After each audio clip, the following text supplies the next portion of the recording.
sa lagay ng ating panahon ngayong umaga po ng September 30, 2025. Sa ngayon po ay patuloy pa rin na easterlies ang hangin na umiihip ngayon dito sa ating bansa. Ito po ay mainit na hangin na nanggagaling dyan sa may Pacific Ocean na dahilan ng pagkakabuo ng mga localized thunderstorm, lalo na po yan sa dakong hapon, gabi at madaling araw. At sa labas naman ng Philippine Area of Responsibility ay patuloy pa rin natin na binabantayan ang low pressure area na tinawag po ng JMA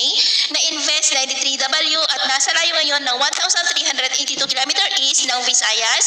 na kumikilos po pakanluran. At bukas, posible po yan na papasok na sa Philippine Area of Responsibility at hindi pa rin inaalis ang posibilidad na muling lalakas yan na bagyo habang nandyan sa may Philippine Sea at kikilos pa west-northwestward na banta muli dito sa Northern Luzon. Pero paalala lamang po na posible pa na magbago ang forecast na ito lalo na at nasa malayo pa at ang susunod na bagyo ay tatawagin po sa local name na Bagyong Paulo at ito naman ay pinapakita ng forecast model na ating ginagamit hanggang po sa susunod na 2 linggo. At sa lagay po ng ating panahon ngayong madaling araw ay maayos naman ang panahon sa malaking bahagi ng bansa pero dahil pa rin sa mga localized thunderstorm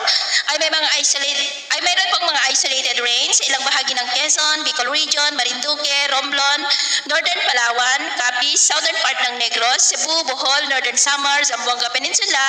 at Sulu Archipelago. At mamaya ay sisikat naman ang araw sa malaking bahagi ng bansa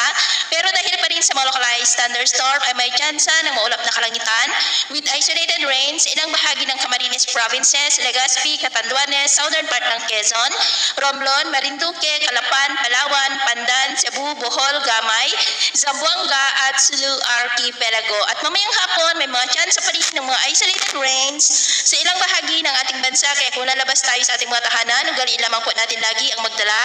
ng kahit anong panangga natin sa init ng araw at proteksyon na rin po sa mga biglaang buhos ng ulan. At sa atin naman po mga baybayin, wala po tayong nakataas na namang gale warning signals pero may mag-ingat lamang po kung papalaot tayo para mas makaiwas.